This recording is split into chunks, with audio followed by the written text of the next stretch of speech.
Hello, everyone. Today I'll be reading Chapter 1 of The Stranger by Albert Camus. This is originally a French book, and I'll be reading the translation by Matthew Ward. Maman died today. Or yesterday, maybe.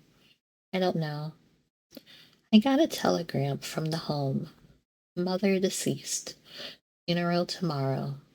Faithfully yours. That doesn't mean anything. Maybe it was yesterday.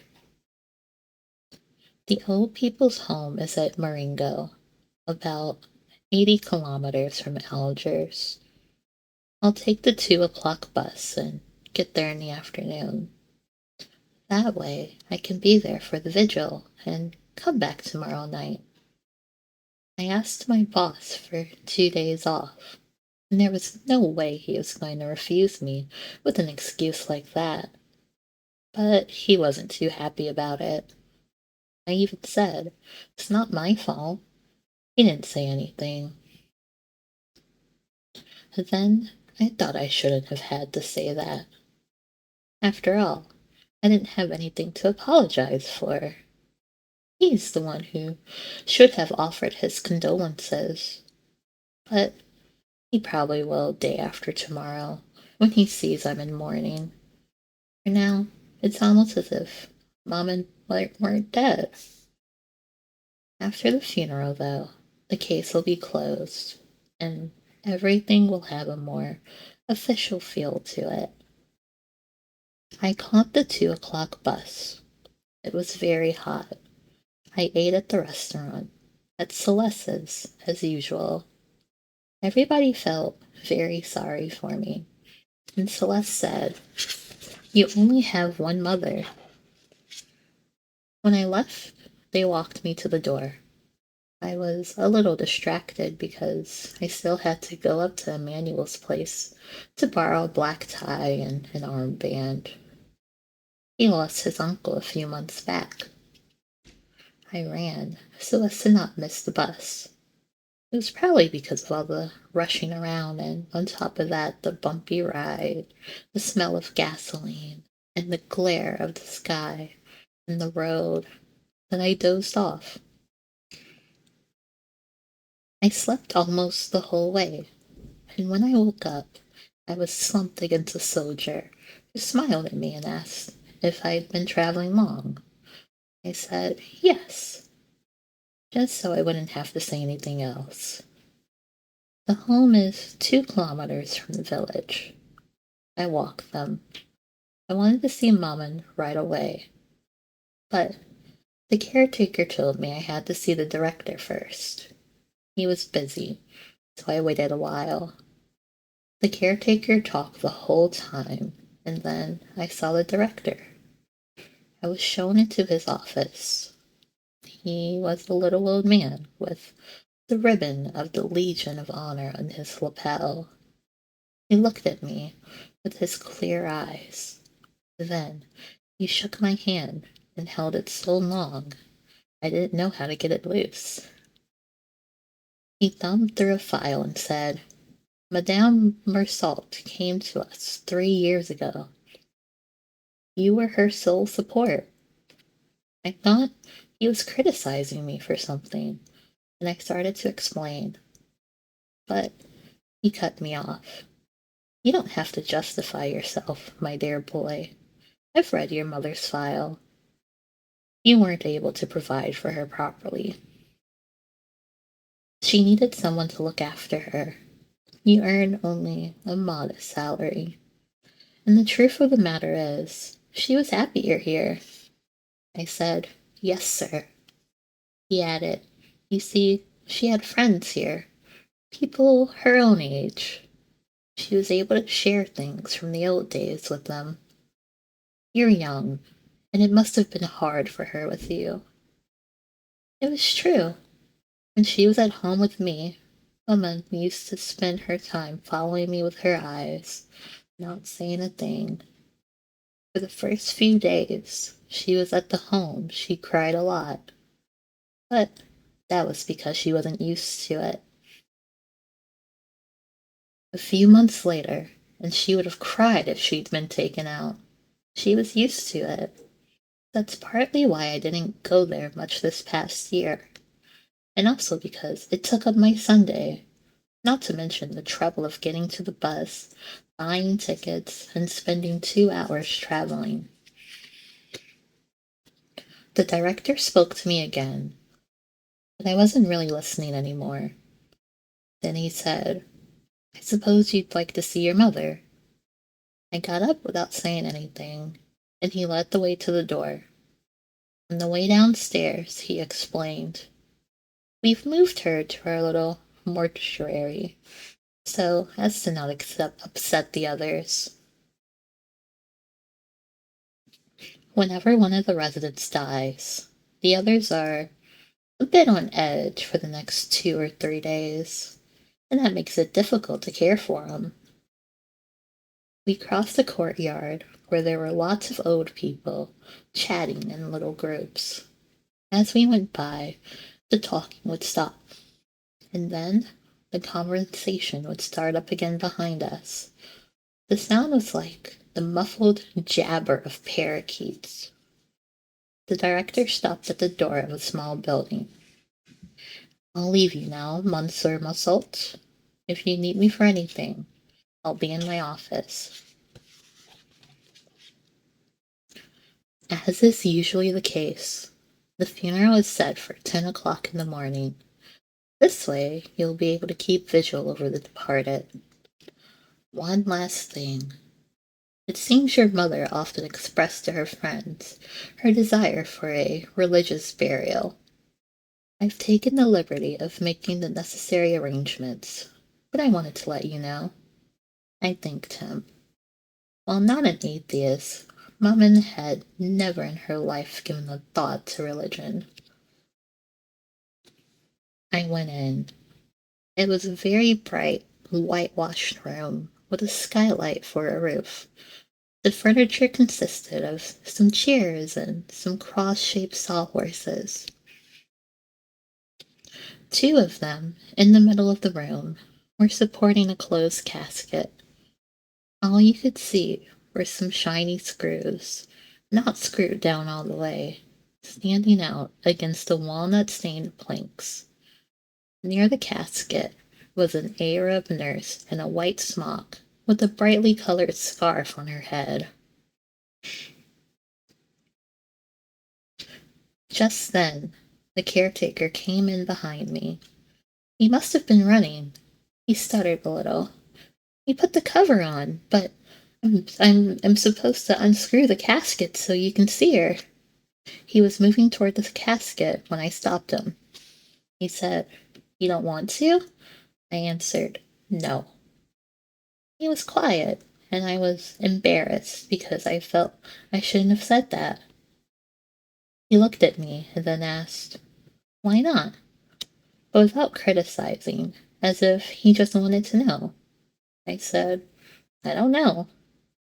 He started twirling his mustache, and then, without looking at me, again he said, "I understand." He had nice, pale blue eyes and a reddish complexion. He offered me a chair and then sat down right behind me. The nurse stood up and went toward the door. At that point, the caretaker said to me, "She's got an abscess." I didn't understand, so I looked over at the nurse and saw that she had a bandage wrapped around her head, just below the eyes. Where her nose should have been, the bandage was flat. All you could see of her face was the whiteness of the bandage. When she'd gone, the caretaker said, "I'll leave you alone." I don't know what kind of gesture I made, but he stayed where he was, behind me. Having this presence breathing down my neck was starting to annoy me. The room was filled with beautiful late afternoon sunlight. 2 hornets were buzzing against the glass roof. I could feel myself getting sleepy. Without turning around, I said to the caretaker, "Have you been here long?" Right away he answered, 5 years, as if he'd been waiting all along for me to ask. After that, he did a lot of talking. He would have been very surprised if anyone had told him he would end up caretaker at the Marengo home. He was 64 and came from Paris. At that point, I interrupted him. "Oh, you're not from around here?" Then I remembered that before taking me to the director's office, he had talked to me about Maman. He told me that they had to bury her quickly because it gets hot in the plains, especially in this part of the country. That was when he told me he had lived in Paris and that he had found it hard to forget it. In Paris, they keep vigil over the body for 3, sometimes 4 days. But here, you barely have time to get used to the idea before you have to start running with the hearse. Then his wife had said to him, "Hush now, that's not the sort of thing to be telling a gentleman." The old man had blushed and apologized. I'd stepped in and said, "No, not at all." I thought what he'd been saying was interesting and made sense. In the little mortuary, he told me that he'd come to the home because he was destitute. He was in good health, so he'd offer to take on the job of a caretaker. I pointed out that, even so, he was still a resident. He said no, he wasn't. I'd already been struck by the way he had of saying they or the others, and less often the old people, talking about the patients, when some of them weren't any older than he was. But of course, it wasn't the same. He was the caretaker, and to a certain extent, he had authority over them. Just then, the nurse came in. Night had fallen suddenly. Darkness had gathered, quickly, above the skylight. The caretaker turned a switch, and I was blinded by the sudden flash of light. He suggested I go to the dining hall for dinner. But I wasn't hungry. Then he offered to bring me a cup of coffee with milk. I like milk in my coffee, so I said yes, and he came back a few minutes later with a tray. I drank the coffee. Then I felt like having a smoke. But I hesitated, because I didn't know if I could do it with Maman right there. I thought about it. It didn't matter. I offered the caretaker a cigarette, and we smoked. At one point he said, "You know, your mother's friends will be coming to keep vigil too. It's customary. I have to go get some chairs and some black coffee." I asked him if he could turn off one of the lights. The glare on the white walls was making me drowsy. He said he couldn't. That was how they'd been wired. It was all or nothing. I didn't pay too much attention to him after that. He left, came back, set up some chairs. On one of them, he stacked some cups around a coffee pot. Then he sat across from me on the other side of Maman. The nurse was on that side of the room too, but with her back to me. I couldn't see what she was doing. But the way her arms were moving made me think she was knitting. It was pleasant. The coffee had warmed me up, and the smell of flowers on the night air was coming through the open door.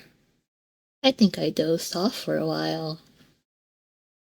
It was a rustling sound that woke me up, because I'd had my eyes closed. The whiteness of the room seemed even brighter than before. There wasn't a shadow anywhere in front of me, and every object, every angle and curve stood out so sharply it made my eyes hurt. That's when Maman's friends came in. There were about 10 in all, and they floated into the blinding light without a sound. They sat down, without a single chair creaking. I saw them more clearly than I had ever seen anyone, and not one detail of their faces or their clothes escaped me. But I couldn't hear them, and it was hard for me to believe they really existed. Almost all of the women were wearing aprons, and the strings, which were tied tight around their waist, made their bulging stomachs stick out even more. I'd never noticed what huge stomachs old women can have. Almost all the men were skinny and carried canes. What struck me most about their faces was that I couldn't see their eyes, just a faint glimmer in the nest of wrinkles. When they'd sat down, most of them looked at me and nodded awkwardly, their lips sucked in by their toothless mouths, so that I couldn't tell if they were greeting me or if I was just a nervous tick. I think they were greeting me.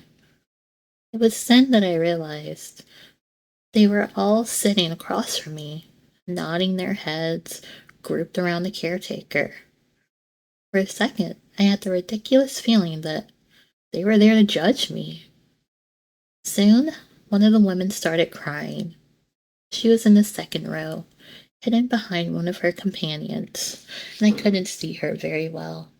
She was crying softly, steadily, in little sobs. I thought she'd never stop. The others seemed not to hear her. They sat there, hunched up, gloomy and silent. They would look at the casket, or their canes, or whatever else, but that was all they would look at. The woman kept on crying. It surprised me because I didn't know who she was. I wish I didn't have to listen to her anymore. I didn't dare say anything. The caretaker leaned over and said something to her, but she shook her head, mumbled something, and went on crying as much as before. Then the caretaker came around to my side, sat down next to me.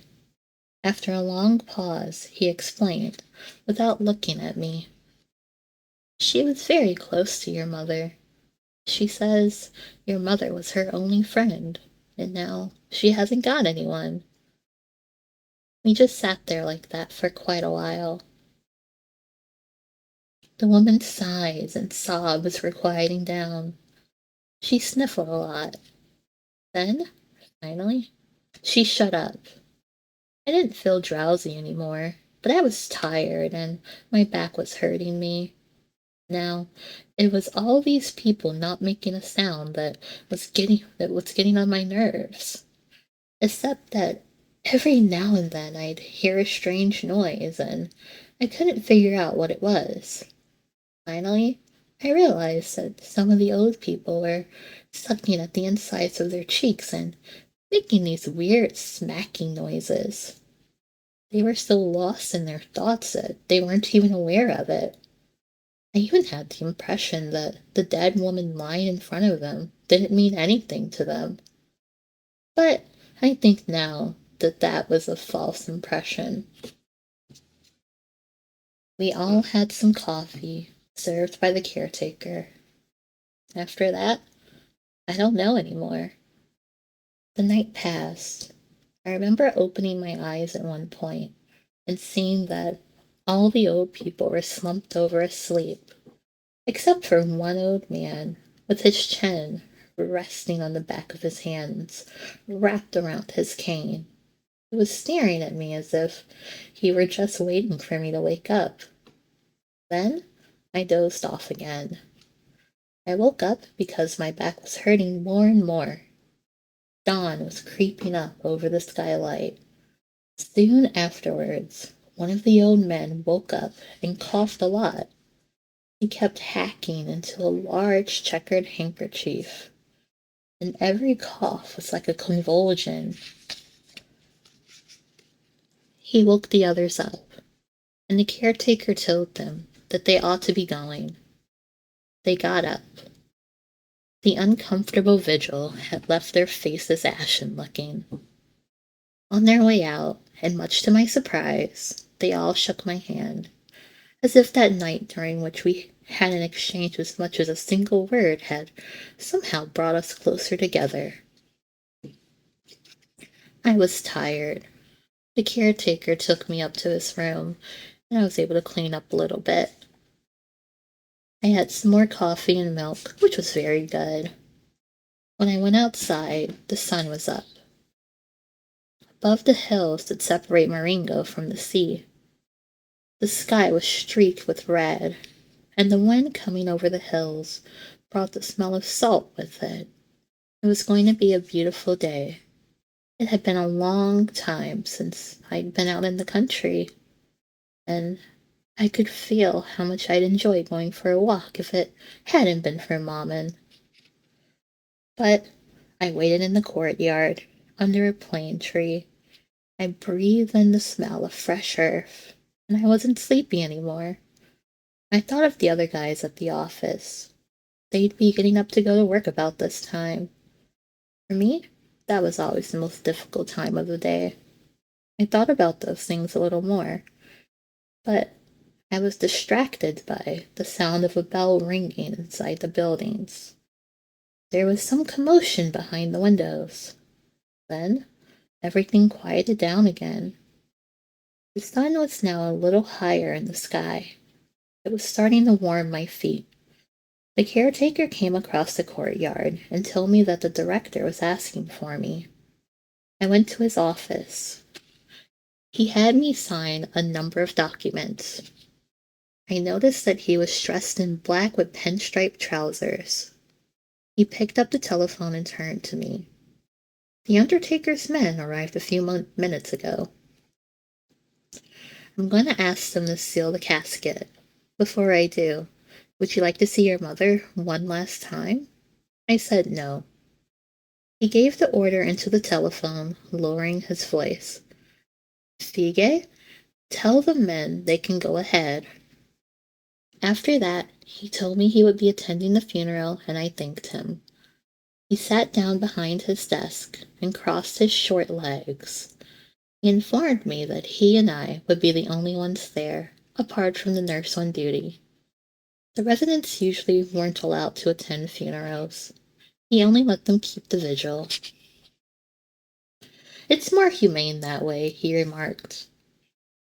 But in this case, he'd given one of Mother's old friends, Thomas Perez, permission to join the funeral procession.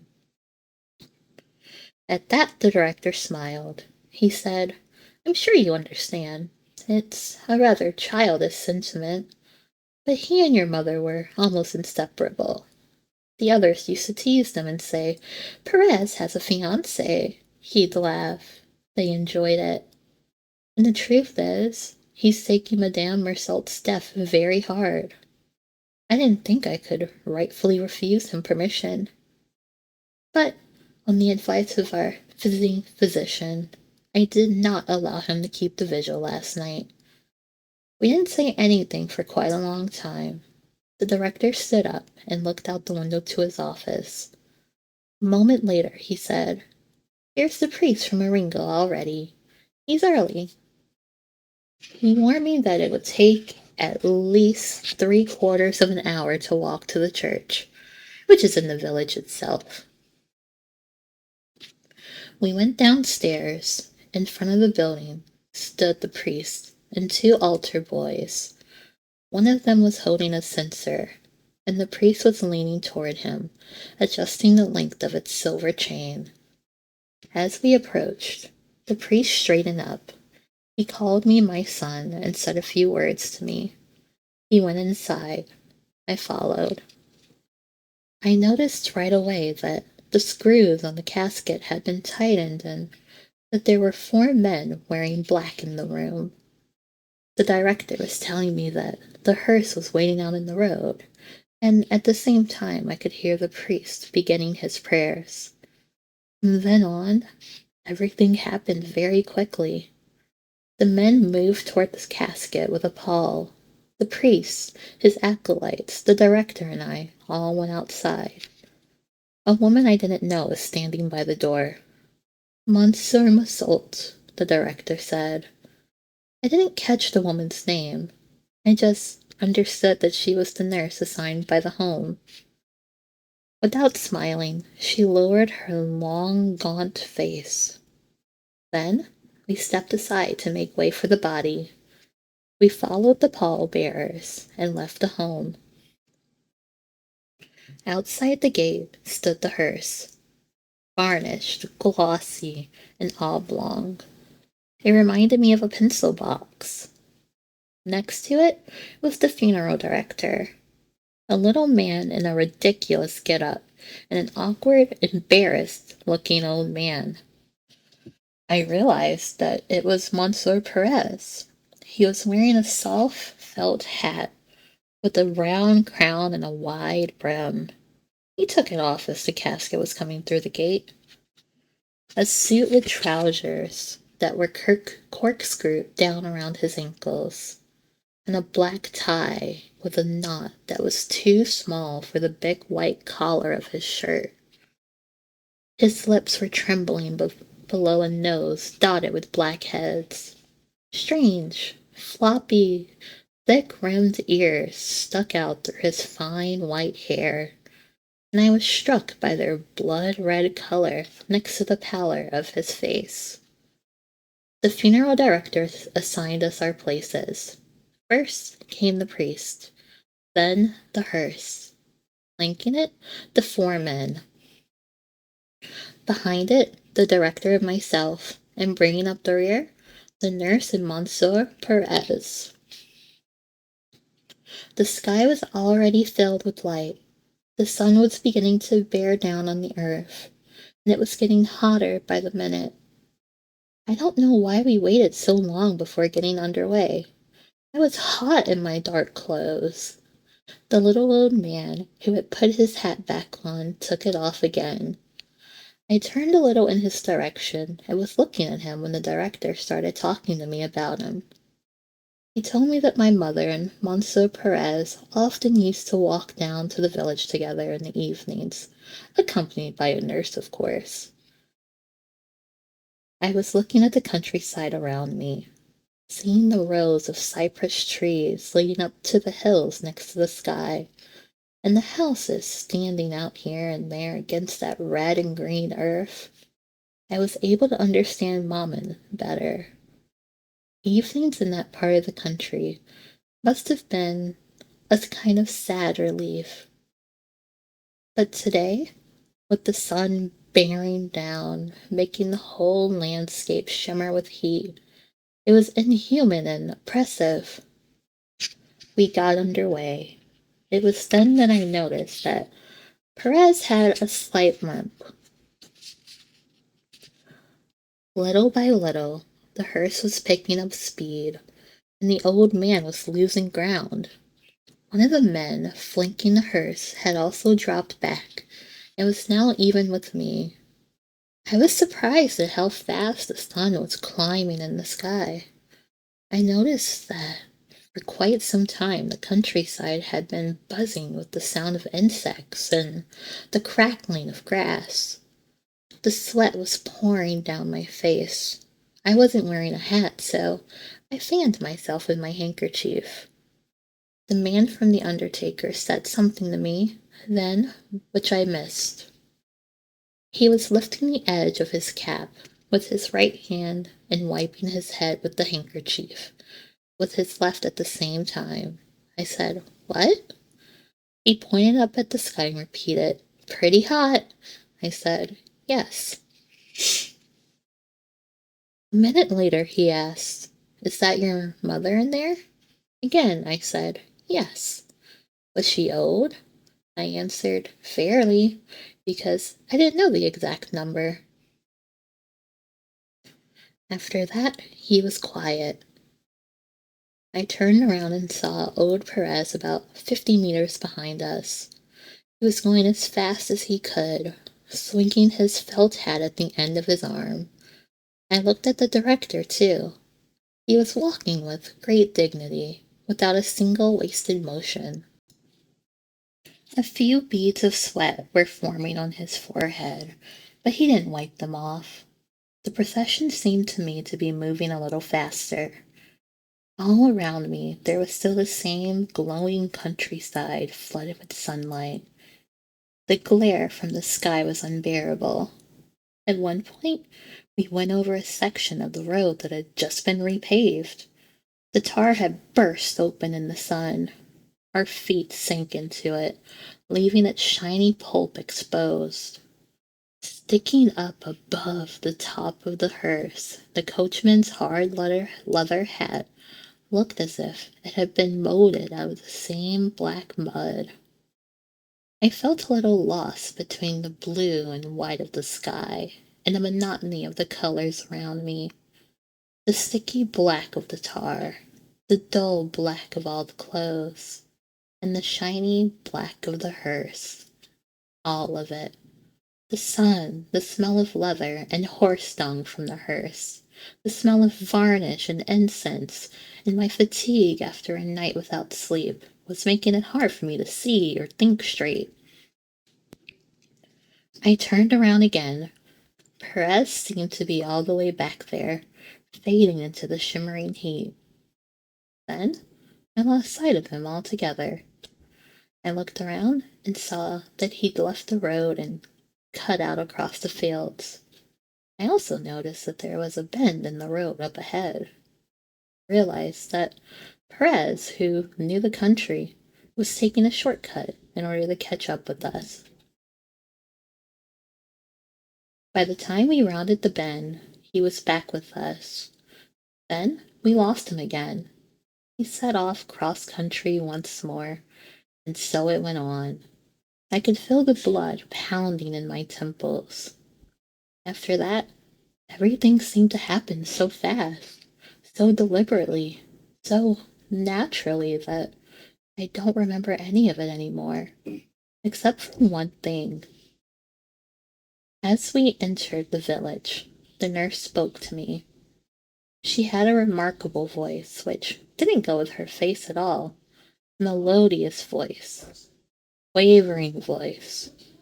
She said, "If you go slowly, you risk getting sunstroke.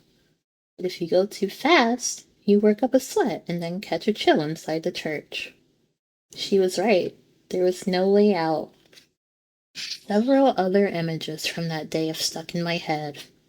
For instance, Perez's face when he caught up with us for the last time just outside the village.